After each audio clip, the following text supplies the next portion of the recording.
Hello दोस्तों, नमस्कार। उम्मीद करते हैं आप लोगों की एग्ज़ाम के लिए प्रिपरेशन बहुत ही टॉप लेवल पे होगी। उसमें हम उत्प्रेरक की तरह काम करने वाला ये अपना एक वीडियो लेकर आए हैं। उत्प्रेरक की तरह ये आपके लिए काम करेगा। इसमें आपको 35 क्वेश्चंस मिलेंगे जो कि आपके एनटीपीसी एग्ज़ाम के लिए बहुत ही इंपॉर्टेंट होंगे। और अगर आप एसएससी के लिए तैयारी कर रहे हैं, किसी पुलिस का एग्ज़ाम देने के लिए तैयारी कर रहे हैं, किसी भी वनडे एग्ज़ाम की तैयारी कर रहे हैं, उसके लिए भी ये 35 क्वेश्चन आपके लिए इंपॉर्टेंट होंगे। इसमें 35 क्वेश्चन जीके के होंगे। देर न करते हुए शुरू करते हैं अपना पहला क्वेश्चन। हमारा पहला क्वेश्चन है, भारत की किस नदी को वृद्ध गंगा कहा जाता है? तो भारत की गोदावरी नदी को वृद्ध गंगा कहा जाता है। गोदावरी नदी प्रायद्वीपीय भारत में बहती हैं, जिनकी लंबाई है 1465 किलोमीटर। ठीक है। और यह कहाँ से उद्गमित होती हैं? महाराष्ट्र के नासिक जिले में पश्चिमी घाट से निकलती हैं और यह बंगाल की खाड़ी में जाके अपना जल गिराती हैं। इसे एक वृद्ध गंगा के अलावा गोदावरी नदी को दक्षिण गंगा कहा जाता है।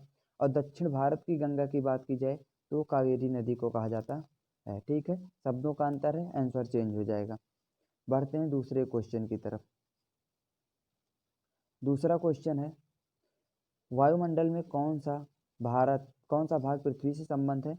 तो पृथ्वी के संबंध में मतलब पृथ्वी के नज़दीक कौन सा भाग है? तो हो जाएगा क्षोभ मंडल। जितनी भी मौसमी घटनाएं होती हैं वो सारी कहाँ होती हैं? क्षोभ मंडल में होती हैं। एक क्वेश्चन बनता है, क्षोभ मंडल की ऊंचाई सर्वाधिक कहाँ पाई जाती है? तो क्षोभ मंडल की सर्वाधिक ऊंचाई पाई जाती है 0 डिग्री रेखा विषुवत रेखा पे पाई जाती है।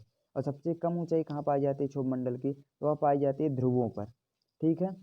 बढ़ते हैं तीसरे क्वेश्चन की ओर। इतना आप लोगों को समझ में आ गया होगा, स्पष्ट होगा, कोई कठिन नहीं था इसमें, कोई मैथमेटिक्स नहीं लगाना है। तीसरा क्वेश्चन है, प्रथम पंचवर्षीय योजना कब प्रारंभ हुई थी? तो 1951 में प्रथम पंचवर्षीय योजना प्रारंभ हुई थी। उस समय प्रधानमंत्री थे पंडित जवाहरलाल नेहरू। उनके द्वारा योजना चालू की गई थी।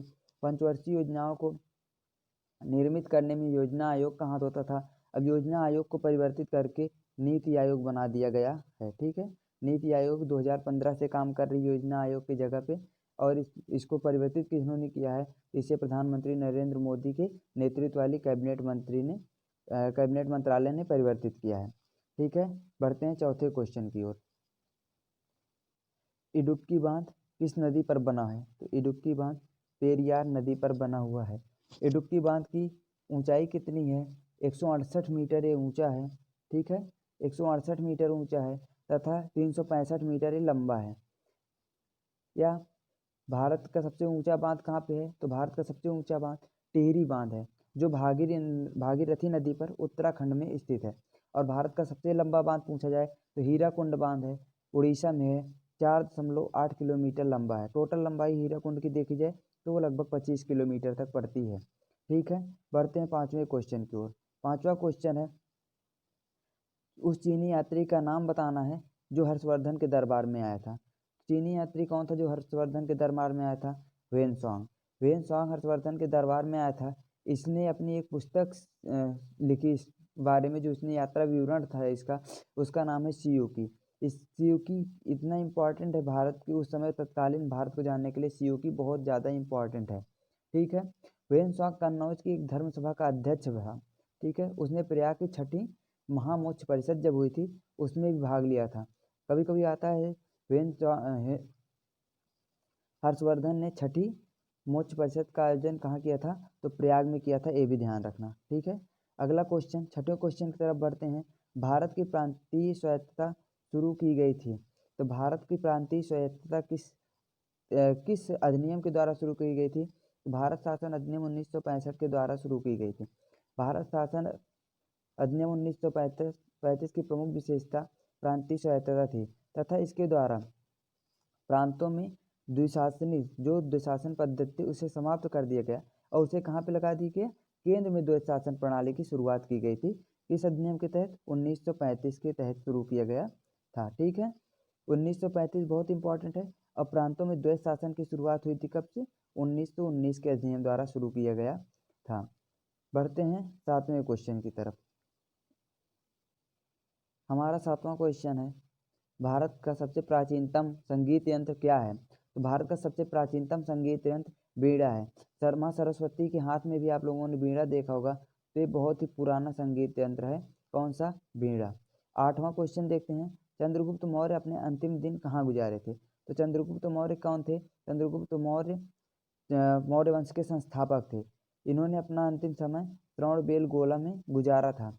ये श्रवणबेलगोला जैन साधु के प्रभाव में आके भद्रभाव के साथ श्रवणबेलगोला चले गए थे। श्रवणबेलगोला कहाँ है? उस समय मैसूर में श्रवणबेलगोला था, वहाँ चले गए थे।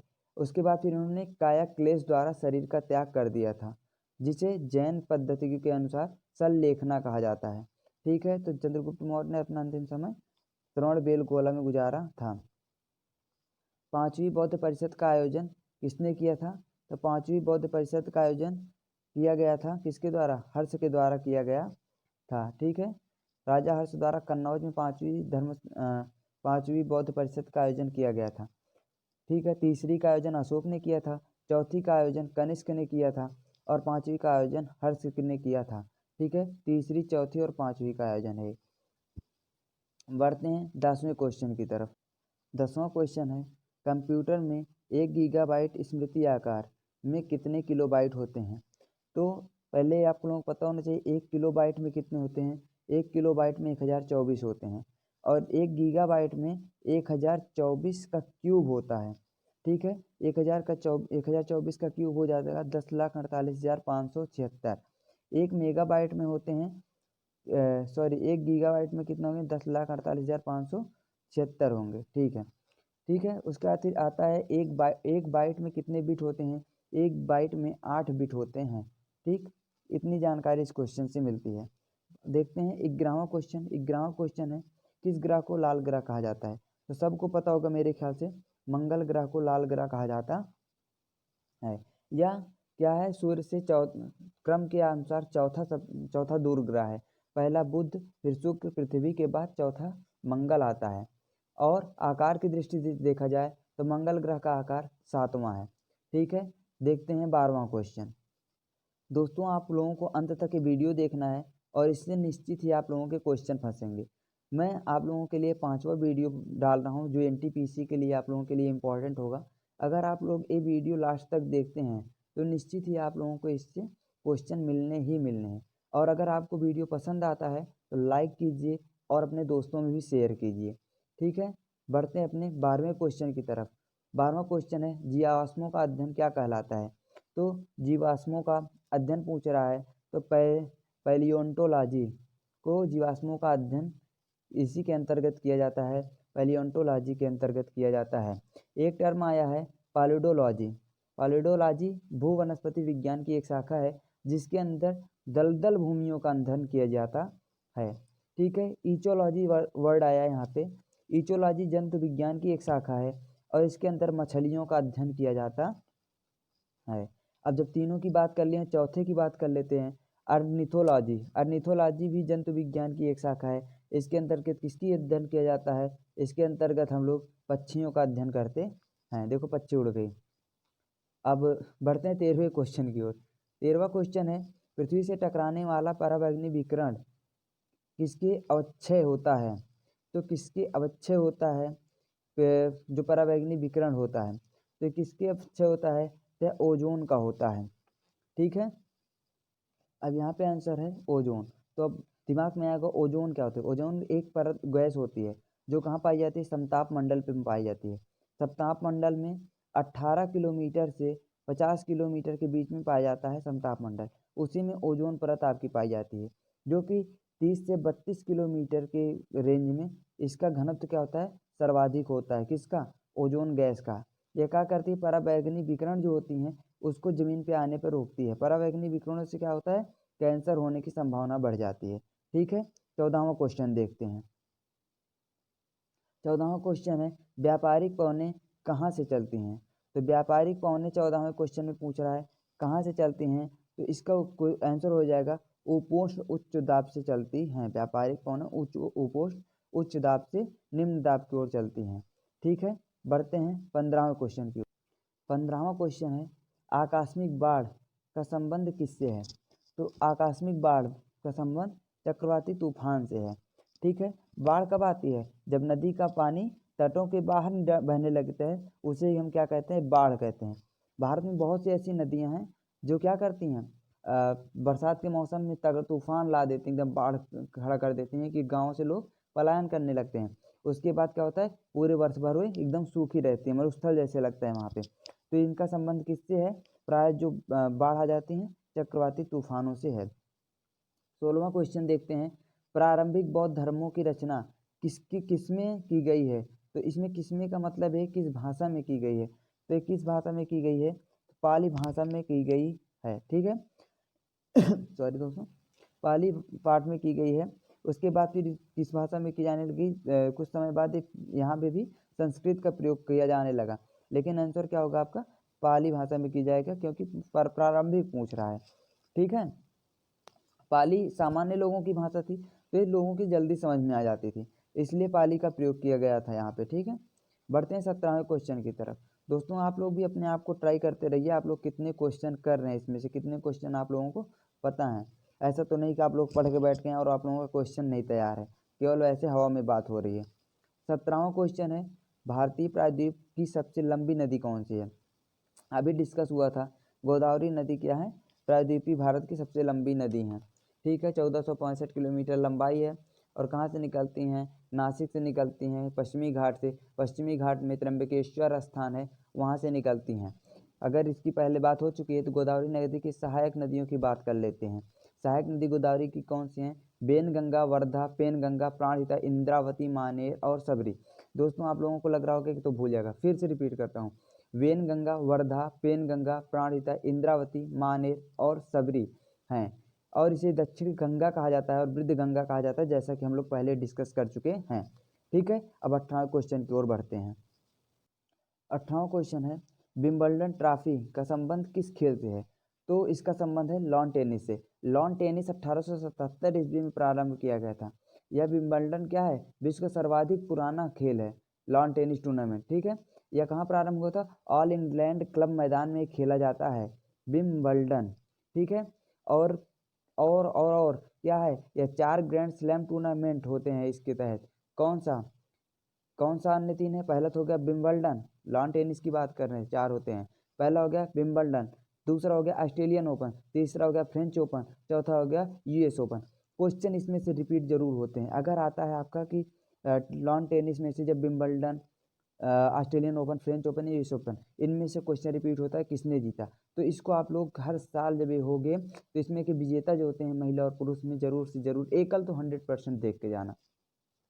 बढ़ते हैं 19वें क्वेश्चन की ओर। 19वां क्वेश्चन है, बिजली का नवीकरण संसाधन है, बिजली के लिए नवीकरणीय संसाधन कौन सा है। तो इसका उत्तर हो जाएगा पानी। कितना भी यूज करो इसको फिर से रिन्यूएबल किया जा सकता है। पेट्रोलियम खत्म हो जाएगा, प्राकृतिक गैस भी यूज होने के बाद खत्म, कोयला भी यूज होने के बाद खत्म, लेकिन पानी क्या होगा, बिजली बनाने के बाद फिर से पानी आगे आता है और उसका प्रयोग हम लोग करते हैं, और उसके बाद अगर वो फिर से अगर उपयोग किया जाए बांध बना के, फिर से उससे हम बिजली उत्पादित कर सकते हैं, ठीक है। 20वें क्वेश्चन की तरफ बढ़ते हैं। भारतीय संविधान की प्रस्तावना में भारत को निम्नलिखित में से किस रूप में घोषित किया गया है। तो किस रूप में घोषित किया गया है, एक घोषित किया गया है प्रभुसत्तात्मक समाजवादी पंथ निरपेक्ष समाजवादी गणतंत्र के रूप में घोषित किया गया है, ठीक है। गणतंत्र गणराज्य के रूप में घोषित किया गया है, क्या है, प्रभुत्व सत्ता संपन्न समाजवादी पंथ निरपेक्ष लोकतांत्रिक गणराज्य घोषित किया गया है, ठीक। और इसमें समाजवादी पंथ निरपेक्ष और अखंडता, समाजवादी पंथ निरपेक्ष, और इसमें प्रस्तावना में एक वर्ड आया अखंडता। अखंडता को 42वें संविधान संशोधन 1976 द्वारा जोड़ा गया था। 42वां संविधान संशोधन किसकी सिफारिश पे, सरदार स्वर्ण सिंह की सिफारिश पे इंदिरा गांधी द्वारा जोड़ा गया था, ठीक है। बढ़ते हैं 21वें क्वेश्चन की ओर। मुझे लगता है दोस्तों आप लोगों को पसंद आ रहा होगा, अगर पसंद आ रहा है सेशन तो लाइक जरूर कीजिएगा और शेयर कीजिएगा, ठीक है। 21वां क्वेश्चन फटाफट से देखते हैं। 21वां क्वेश्चन हमारा है, कोई व्यक्ति भारतीय नागरिक नहीं होगा यदि वह क्या है, सीधी सी बात है दोस्तों, किसी दूसरे देश की नागरिकता स्वेच्छा से अगर कोई ग्रहण कर लेता है तो भारत का नागरिक नहीं होगा। नागरिकता कहाँ दी गई है, भाग 2 में दी गई, कहाँ से 5 से 11 तक दी गई है। और यह बात कहाँ पे की गई है कि दूसरे देश की नागरिकता ग्रहण कर लेता है तो भारत का नागरिक नहीं है होगा, ये अनुच्छेद 9 में दी गई है। 5 से 11 तक नागरिकता संबंधित है, 12 से 35 तक आपका मूल अधिकार से संबंधित है, और उसका 36 से 51 तक क्या है, नैतिक नागरिकता, तो 51 का आपका मौलिक कर्तव्य। इतना ही आप लोगों को हमेशा रट्टा होना चाहिए, दिमाग में हमेशा होना चाहिए, ठीक है, बढ़ते हैं 22वें क्वेश्चन की तरफ। 22वां क्वेश्चन हमारा क्या कह रहा है, माउंट आबू पर्यटन स्थल कहाँ स्थित है? तो राजस्थान में स्थित है। जाइए कभी घूमने, अच्छी जगह है, आप लोगों को घूमने जाना चाहिए और ख़ास तौर से पक्का जाना चाहिए। इसकी ऊंचाई कितनी है? 1220 मीटर की ऊंचाई पे स्थित है, राजस्थान में स्थित है। काफ़ी अच्छा प्लेस है, मैं गया हूँ वहाँ पे। दिलवाड़ा जैन मंदिर वहीं पे स्थित है, माउंट आबू में ही है, आप लोगों को घूमिएगा। ठीक है, बढ़ते हैं अपने 23वें क्वेश्चन की तरफ। 23वां क्वेश्चन हमारा है, उष्णकटिबंधीय वर्षावन कहाँ पाए जाते हैं? तो उष्णकटिबंधीय वर्षावन अंडमान द्वीप समूह में पाए जाते हैं। और कहाँ पाए जाते हैं? पश्चिमी घाट में भी पाए जाते हैं। आया है बिहार, जम्मू कश्मीर, हिमाचल प्रदेश। जम्मू कश्मीर हिमाचल प्रदेश में पर्वतीय वन पाए जाते हैं, वहीं पे बिहार में उष्णकटिबंधीय पर्णपाती या मानसूनी वन पाए जाते हैं। ठीक है, सर्वाधिक जैव विविधता पाया जाता है कहाँ पे? उष्णकटिबंधीय वर्षावनों में सर्वाधिक विविधता पाई जाती है। उष्णकटिबंधीय वर्षावनों में वर्ष भर वर्षा प्राप्त करने वाला एक क्षेत्र होता है। ठीक है, अगर पूछा जाए कभी व्यापारिक दृष्टि से सर्वाधिक महत्वपूर्ण वन कौन सा होता है, तो वह उष्णकटिबंधीय नहीं होगा, वह होगा कोणधारी वन होता है। ठीक है, अगला क्वेश्चन देखते हैं। क्वेश्चन नंबर 24 है, प्रकाश वर्ष से क्या तात्पर्य है? तो प्रकाश वर्ष क्या होता है? दूरी मापने की एक इकाई है। ठीक, प्रकाश वर्ष दूरी मापने की एक इकाई होती है। एक प्रकाश वर्ष क्या होता है? प्रकाश द्वारा निर्वात में एक वर्ष में चली गई दूरी को कहते हैं। तो किसका मात्रक हुआ? ये दूरी का एक मात्रक होता है। ठीक है, बढ़ते हैं 25वें क्वेश्चन की तरफ। ठीक है, क्वेश्चन दे रहा है, निम्नलिखित में से कौन सा रसायन सूर्य में सर्वाधिक मात्रा में पाया जाता है? तो हाइड्रोजन क्या होता है? सूर्य के में 73.46% तक का लगभग हाइड्रोजन ही होता है। उसके बाद फिर हीलियम का नंबर आता है। हीलियम कितना पाया जाता है? 24.85% तक, लगभग 24% तक पाया जाता है। ऑक्सीजन थोड़ी सी मात्रा में होता है, 0.77% तक पाया जाता है। और ओके, उसके बाद क्या कह रहा है, पृथ्वी को ऊर्जा कैसे प्राप्त होती है? सौर विकिरण से प्राप्त होती है। और क्या पूछ सकता है, सूर्य से ऊर्जा विमोचित होती है। कौन सी क्रिया जिसके द्वारा सूर्य से ऊर्जा विमोचित होती है? तो नाभिकीय संलयन द्वारा होता है। और क्या है, नाभिकीय रिएक्टरों से ऊर्जा विमोचित होती है नाभिकीय विखंडन द्वारा। और यहाँ पे सूर्य से ऊर्जा नाभिकीय संलयन द्वारा, दोनों में अंतर है। ठीक है, इतना इस क्वेश्चन से आप लोग याद रख लीजिएगा। बढ़ते हैं 26वें क्वेश्चन की तरफ। चलो बढ़ते हैं 26वें क्वेश्चन की ओर। 26वां क्वेश्चन क्या कह रहा है? 26वां क्वेश्चन कह रहा है कि भारतीय जलवायु पर किसका प्रभाव नहीं पड़ता है? तो सबको पता होगा, जितने लोग यहाँ पे बैठे हैं, मानसूनी जलवायु भारत की पाई जाती है, लेकिन यहाँ पे महासागरीय धाराएं को कोई प्रभाव नहीं पड़ता है। भारत में महासागरीय धाराओं का प्रत्यक्ष रूप से कोई प्रभाव नहीं पड़ता है, प्रत्यक्ष रूप से थोड़ा बहुत पड़ता है, लेकिन भूमध्य रेखा का सानिध्य और हिंद महासागर के अस्तित्व से बहुत ज़्यादा प्रभाव पड़ता है। मानसूनी पवनें, समुद्र से निकटता, अक्षांश, उच्चावच तथा मिट्टी की प्रकृति आज क्या करती हैं? जलवायु को प्रभावित करती हैं भारत की, लेकिन महासागरीय धाराएं नहीं करती हैं। आगे देखते हैं 27वां क्वेश्चन। 27वां क्वेश्चन क्या कह रहा है, परमाणु सक्रियता की खोज निम्नलिखित में से किसने की थी? तो परमाणु सक्रियता की खोज हेनरी बैक्यूरेल ने की थी। ठीक है, हेनरी बैक्यूरेल ने की थी। इस आविष्कार के लिए हेनरी बैक्यूरेल को 1903 ईस्वी में भौतिकी का नोबेल प्राइज दिया गया था। क्या दिया गया था? नोबेल प्राइज दिया गया था भौतिकी का 1903 ईस्वी में। और किसके साथ दिया गया था? मैडम क्यूरी और पियरे क्यूरी के साथ इन्हें प्रदान किया गया था इसी खोज के लिए। रदरफोर्ड थॉमसन जी आए हैं। तो रदरफोर्ड ने किस चीज़ की खोज की थी? तो किसकी? प्रोटॉन की खोज की थी रदरफोर्ड जी ने। ठीक है, उसके बाद फिर थॉमसन ने इलेक्ट्रॉन की थी। उसके बाद न्यूट्रॉन की खोज चैडविक ने आपकी की थी। ठीक है, इसी इतना क्वेश्चन हो गया। अब बढ़ते हैं 28वें क्वेश्चन की ओर। 28वां क्वेश्चन हमारा क्या है? 28वां क्वेश्चन कह रहा है, निम्नलिखित में से कौन सा कथन सही है? तो कथन कौन सा सही है, इसके लिए आपको चारों विकल्प पढ़नी होगी।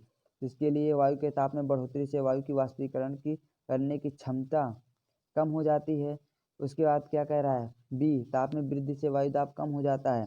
सी, निरपेक्ष आर्द्रता को वायु के प्रति घन मीटर से ग्राम व्यक्त किया जा सकता है प्रति 165 मीटर चढ़ाई के साथ तापमान में 1 डिग्री सेल्सियस की कमी हो जाती है। ठीक है, तो 28वें क्वेश्चन का आंसर क्या हो जाएगा? भैया आप सबको पता होगा, ताप और वायु दाब क्या होते हैं? ताप और वायु दाब एक दूसरे को विलोम अनुपाती होते हैं, अर्थात जब ताप बढ़ेगा तो वायु दाब क्या हो जाएगा? घट जाएगा। ताप में वृद्धि, वायु दाब कम हो जाएगा, तो आंसर क्या हो जाएगा? बी हो जाएगा।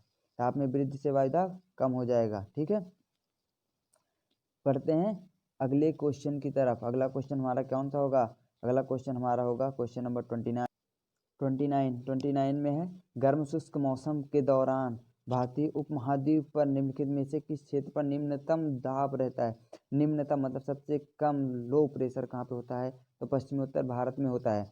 जैसे जैसे 21 मार्च के बाद सूर्य उत्तरायण होता है, वैसे वैसे उत्तरी भारत में क्या होती है, गर्मी बढ़ने लगती है और भारत पाकिस्तान क्षेत्र में बॉर्डर पे स्थित होता है पश्चिमोत्तर भारत। यहाँ पे क्या होती है, लो प्रेशर जोन क्रिएट हो जाता है, जिससे मानसूनी पवनें क्या करती हैं भैया, विषुवत रेखा को पार कर जाती हैं और इस प्रकार मानसून का प्रारंभ हो जाता है भारत में। किसके कारण, लो प्रेशर जोन के कारण होता है। भारत में वर्षावन पाए जाते हैं, भारत में वर्षावन पाए जाते हैं किस प्रकार, कहाँ पे वर्षावन पाए जाते हैं भारत में। 30वां क्वेश्चन पूछ रहा है, ठीक है, 1 मिनट। 30वां क्वेश्चन पूछ रहा है भारत में वर्षावन कहाँ पे पाए जाते हैं। तो उष्णकटिबंधीय सदाबहार वनों को क्या कहते हैं, वर्षा वन कहते हैं। उष्णकटिबंधीय सदाबहार वन कहाँ पाए जाते हैं, पश्चिमी घाट में पाए जाते हैं, उत्तर पूर्वी हिमालय और पश्चिमी घाट में पाए जाते हैं। अभी हमने डिस्कस किया था पश्चिमी घाट के बारे में, तो आप लोगों को पता होगा उत्तर पूर्वी हिमालय में पश्चिमी घाट में पाए जाते हैं। और कहाँ पाए जाते हैं, वहाँ पे आया था अंडमान निकोबार द्वीप समूह, तो अंडमान निकोबार द्वीप समूह में भी पाए जाते हैं। बढ़ते हैं 31वें क्वेश्चन की तरफ। यहाँ पे आया है भैया क्या, 31वां क्वेश्चन दमदार क्वेश्चन है, आप लोग देख लीजिए। 21वां क्वेश्चन है, भारत के संविधान में भाग 4 के अंतर्गत निम्नलिखित किसका उल्लेख होता है, तो उल्लेख होता है राज्य के नीति निषेधक तत्व के सिद्धांतों का। उसके बाद आया यहाँ पे मौलिक अधिकार, तो यही आंसर है इसका, ठीक है। और मौलिक अधिकार जो आया है भाग 3 में है, नागरिकता भाग 2 में है और मौलिक कर्तव्य 4 का में है। उत्तर क्या हो जाएगा, नीति निर्देशक सिद्धांत। नीति निर्देशक सिद्धांत कहाँ पे हैं, आर्टिकल 36 से शुरू होकर 51 तक आते हैं, ठीक है। 32वां क्वेश्चन देखिए, भारत सरकार सबसे अधिक राजस्व अर्जित करने वाला एकमात्र स्रोत कौन सा है, जिससे सर्वाधिक राजस्व भारत सरकार अर्जित करती है, वह होता है क्या, निगम कर होता है। निगम कर क्या होता है, एक प्रत्यक्ष कर है, ठीक। निगम कर क्या है, निगम कर एक प्रत्यक्ष कर है, ठीक है। और प्रत्यक्ष कर में और क्या क्या आते हैं, तो प्रत्यक्ष कर में केंद्रीय उत्पाद शुल्क आते हैं, सीमा कर आते हैं, बिक्री सेवा कर आते हैं, आदि क्या हैं, प्रत्यक्ष कर हैं। व्यय कर, उपहार, स्टेट ड्यूटी, संपत्ति कर, निगम कर, आयकर, सब क्या है, प्रत्यक्ष कर। जब हम लोग चिप्स का पुड़िया लेते हैं उसमें हम लोग कर देते हैं, हम लोगों को पता भी नहीं चलता है, ठीक है। 33वां क्वेश्चन देखते हैं। 33वां क्वेश्चन क्या है, वह कौन सा व्यक्ति है जिसे देवानाम प्रियदर्शी के नाम से जाना जाता है। लगातार क्वेश्चन रिपीट होता रहता है, तो क्या है, ये है राजा अशोक को जाना जाता है देवानाम प्रियदर्शी के नाम से। इनका ये नाम कहाँ पे मिलता है, मास्की, गुर्जरा, निट्टूर और उदगोलम आदि जगहों पे इनका नाम अशोक मिलता है। पुराणों में अशोक को क्या कहा जाता है, अशोक को अशोक वर्धन कहा गया है। हाँ, एक क्वेश्चन रिपीट होता है क्या, कि कहाँ पे देवानाम प्रियदर्शी अशोक को कहा जाता है, लेकिन उसके बाद क्या है, यह कहाँ पे मिलता है, किस अभिलेख में मिलता है, तो गुर्जरा, निट्टूर, उदगेलम, मास्की। ये मास्की और गुर्जरा तो लगभग आते हैं, निट्टूर और उदगोलम को भी याद कर लीजिए आज से, ठीक है। चौथा क्वेश्चन है, हमारे देश में वन महोत्सव मनाया जाता है। वन महोत्सव भैया कब मनाया जाता है, तो भारत में वन महोत्सव 1 जुलाई को मनाया जाता है। 1 जुलाई को। इसकी शुरुआत 1950 में हुई थी। उस समय जो केंद्रीय कृषि मंत्री थे, कृषि एवं खाद्य मंत्री, उस समय कौन थे, के.एम. मुंशी। 1950 में कृषि एवं खाद्य मंत्री थे, तो उन्होंने इसकी शुरुआत की थी। 35वां क्वेश्चन देखते हैं। 35वां क्वेश्चन क्या है, रूबल कहाँ की मुद्रा है, तो रूबल कहाँ की मुद्रा है, रूबल भैया मुद्रा है, रूबल मुद्रा है आपकी रूस की। रूस की मुद्रा को रूबल कहा जाता है, ठीक है। रूस की संसद को ड्यूमा कहते हैं। प्रेजेंट टाइम के वहाँ के राष्ट्रपति कौन है, व्लादिमीर पुतिन। Vladimir Putin. रूस को ही सबसे पहले क्रेडिट प्राप्त हुआ है किसका, कि कोविड-19 टीका को लगाना प्रारंभ किया था, उसका नाम क्या था, स्पुतनिक था, ठीक है। 36वां क्वेश्चन देखते हैं। हाल ही में किस स्थान पर दक्षिण पूर्व एशिया का पहला प्रोटॉन कैंसर ट्रीटमेंट सेंटर खोला गया, तो कहाँ पे खोला गया सबसे पहले, दक्षिण पूर्वी एशिया का प्रोटॉन ट्रीटमेंट सेंटर, ये कहाँ पे है, चेन्नई में है, ठीक है। दोस्तों, अगर आप लोगों को एक क्वेश्चन अगर आप लोगों को पसंद आए हों, इसे लाइक कीजिएगा, और अगर क्वेश्चन पसंद आए हैं तो लाइक कीजिए और शेयर कीजिएगा ज़रूर से ज़रूर। निश्चित ही आप लोगों को इससे जानकारी मिली है और आप लोगों के लिए इम्पॉर्टेंट होंगे। ऐसे ही आप लोग चाहते हैं कि अगर आप लोगों के और अच्छे सेशन आएँ और ज़्यादा क्वेश्चन आएँ, जिससे आप लोगों का रिवीजन तेज़ी से होता रहे, तो उसके लिए आप लोग इसे लाइक और शेयर ज़रूर कीजिए अपने दोस्तों में, जिससे आप लोगों का ये एग्ज़ाम ज़रूर क्लियर हो। ठीक है, और इसी तरीके से हम लोग आप लोग के लिए और आगे कंटेंट लाते रहेंगे। ठीक है दोस्तों, धन्यवाद। अपना ख्याल रखिए और मस्त से पढ़ाई करते रहिए। मेरी जहाँ तक कोशिश होती है आप लोगों को ज़्यादा से ज़्यादा चीज़ें प्रोवाइड करा सकूँ, इसीलिए मैं सभी चीज़ों का एकदम डिस्क्रिप्टिव आप लोगों को लेकर चलता हूँ। ठीक है, आप लोग भी पढ़िए, हम भी मेहनत कर रहे हैं आप लोगों के लिए। ओके दोस्तों, थैंक यू, बाय बाय।